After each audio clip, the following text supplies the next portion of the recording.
Welcome back. If you've just joined us, you're watching the news at 10 on Channels Television, coming to you live from Lagos. A reminder of our top stories. Christian Association of Nigeria confirms murder of abducted Michika pastor by Boko Haram terrorists, insists war against insurgents is far from over. Southwest states hold solidarity rally in support of regional security initiative, Amotekun. Supreme Court affirms victory of Governors Samuel Otom of Benue and Amadu Fintiri of Adamawa State in the 2019 governorship election. And U.S. President Donald Trump describes climate change activists as perennial prophets of doom during Davos Economic Forum in Switzerland.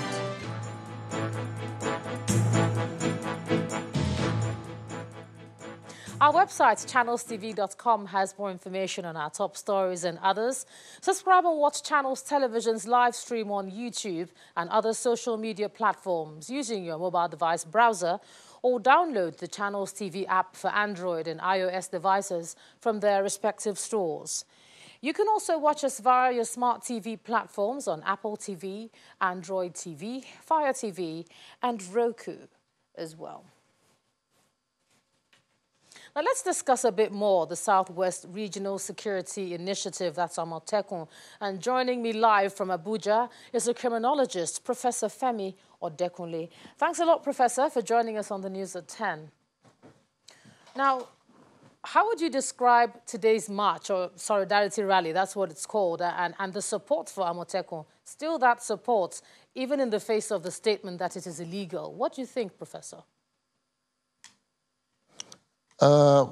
First of all, I do not want to get into the existing controversies between those looking for restructuring or state police.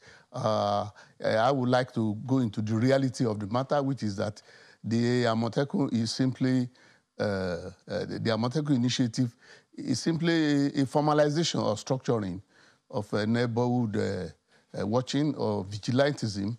And it's a time, it's an initiative that is that the time is overdue. It is desirable.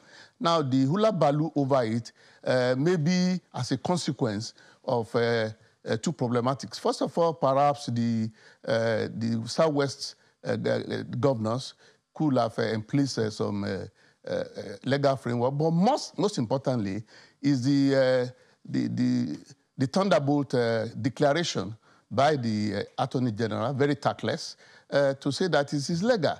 The consequences of that would be that the police then could start arresting or attacking the personnel of Amotekun if they were in place, and then that could lead to the reaction of the population, which you have seen now, without any attack, without any prodding from their leaders apparently. You could see that there are protests all over the Southwest. The question is, one will wonder, why would government try to shoot itself on the foot? It's so unnecessary, because ordinarily, what should have happened, the owners of the Southwest, most of them are APC, the leadership of the federal government are APC, and one would have expected a visual consensus, both at the party level and at the federal government state level, before this initiative was started. And if it wasn't, to have been handled that way, rather than the declaration by the Attorney General being insensitive to the political fault lines in the country. So for the protests, it shows that, first, like I said, because of the emergent crime patterns in the country, because of the deficit of policing, and police in the country not be able to cover the whole place, and those who are covered are not in the rural areas, those who are not covered are in the rural areas, and they have not. So it is important. And even if you read the 2019 National Security Strategy, it says that it will depend heavily on communal access in terms of intelligence gathering. And it is this kind of thing that will help, this kind of initiative that will supply the intelligence gathering which they consider communal access. I was okay, Professor, sorry to about a year ago. Yes, I understand what you're saying, Professor. Sorry to have to cut in. But you've talked about the benefits and what it is for. But there are those who criticize it. And it's along three main lines. They talk about operational guidelines, that is not transparent. And that's one of the major reasons people criticize, or those who have decided to criticize it are doing so. They've talked about recruitment of the officers. How would that work? Legislation to back it up. Are you not thinking along the lines that they're thinking, that perhaps that should have been sorted out before the announcement, Professor? Thank you. That may be true. I can give them some credit for that. But I think, rather, that that is like an excuse. Because if you are not an excuse, as I pointed out, it was possible for the Attorney General, the leaders of APC at the state and federal level to meet together, I said, at the party level, at their party level, or at the governmental level, to sort this out, to say, my brothers, what is your legal framework? How do you intend to do this? How are they going to operate with the Nigerian police force without coming out and making that declaration?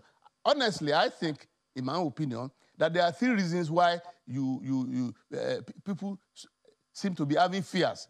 First of all, some people believe that those who are behind may be the entrepreneurs of state police, the entrepreneurs of restructuring, or they may believe that it's possible that some other states may copy, or that such outfits may be infiltrated by the likes of OPC, by the likes of IPOB, by the likes of MEND, and so on and so forth. But these are the fears. But they are things that could actually be managed relative to the interests of the people of the country, whether in the southwest or in the northwest or wherever, that police are at present deficit in terms of policing and in covering the country. Not so much their fault, but they are deficit. And people may be suffering because of the emerging patterns of crime. Therefore, it is important, like the National Security Strategy mandated, that we should use communal assets, intelligence gathering, from the grassroots, from the population. And I was trying to point out earlier on that about a year ago, I was the keynote speaker at the Ondo State Security Summit. And one of the things I just suggest to them is the use of forest police, creation of forest police, use of the hunters, use of the people like Abekoya, who are to the grassroots, who can then help them with the information to help the police and other security agencies like the SSS and the like. After all, if the police were actually not deficit, will we have road safety?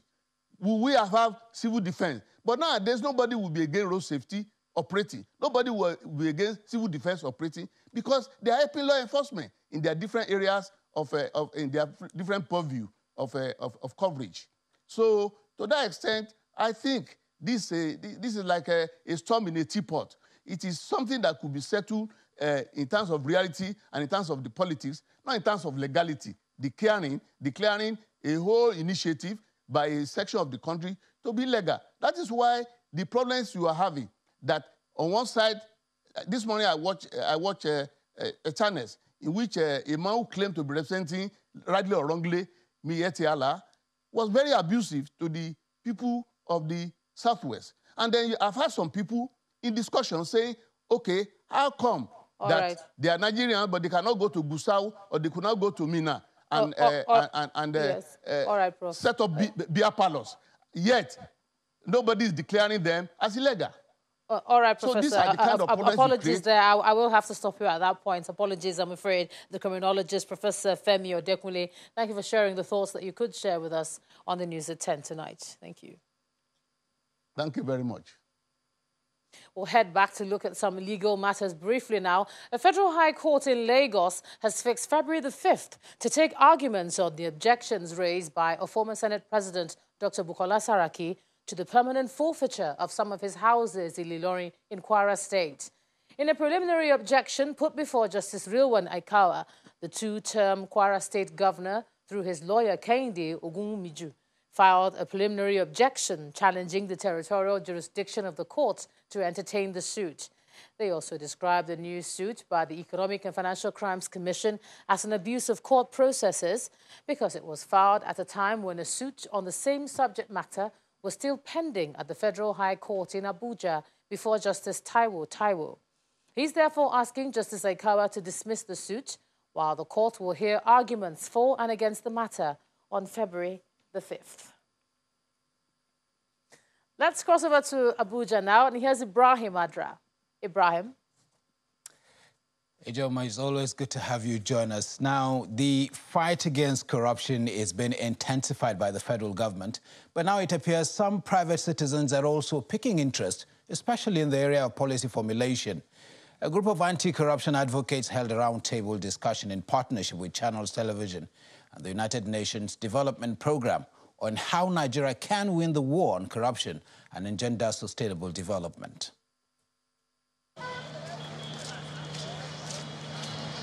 A 2019 survey on the patterns and trends of corruption in Nigeria, carried out by the United Nations Office for Drug and Crime, UNODC, in conjunction with the Nigerian Bureau of Statistics, estimates that a total of roughly 675 billion naira was paid in cash bribes to public officials in Nigeria last year alone.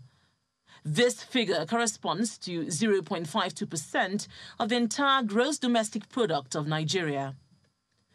This survey illustrates how pervasive corruption is in Nigeria. How leadership emerges in the most... The United Nations Development Programme, in conjunction with Channels Television, is holding a discussion on the relationship between corruption and development of a nation. For members of the panel, there is an urgent need for government to take a sectoral approach to fighting corruption by understanding the issues which fuel corruption in different sectors of the economy. If you're able to create a conducive environment where institutions that are mandated to protect the rights of citizens ensure effective and efficient delivery of services are strengthened, then there's a very high likelihood that the loops of inefficiency, which many times manifest as corruption, will be mitigated. What are the feasible things you can do which will have some buy-in from some of the stakeholders who are powerful enough to do something about it? And can you change the incentives and the institutions in a feasible way? Then you make that small step.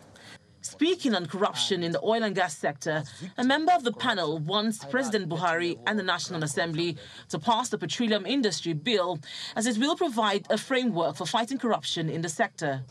Petroleum Industry Bill provides that framework, and that framework will help guard against the issue of discretion.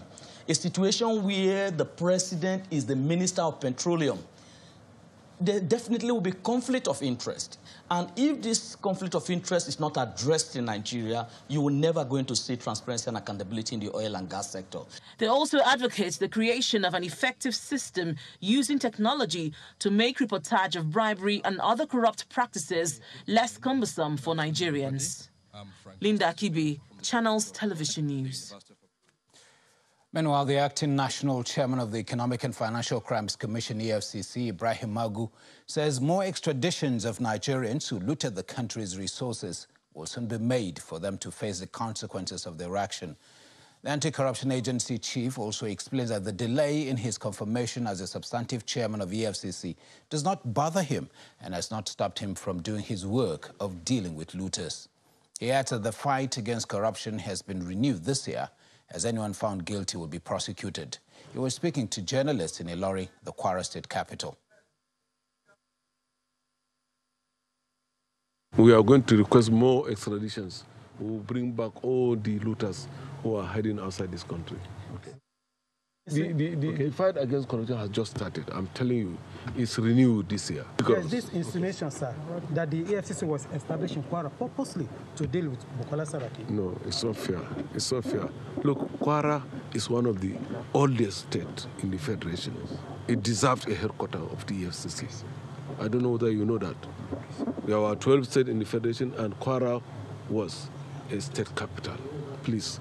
You should be protesting why EFCC was not brought here earlier. Enough. Not because of an individual at all. Far from it. Acting chairman of EFCC. How do you feel about this? You have not been confident. No, I feel great. I feel great. Acting chairman? Yes. Yes. I'm performing. No, I'm not worried. Believe me, I'm not worried. Okay. Are you no better confirmed than being an acting chairman? No, I don't know. Still to come on the news at 10, U.S. President Donald Trump describes climate change activists as perennial prophets of doom at the World Economic Forum in Davos, Switzerland. I'll be coming from our London bureau in Around the World in 5. Do stay with us.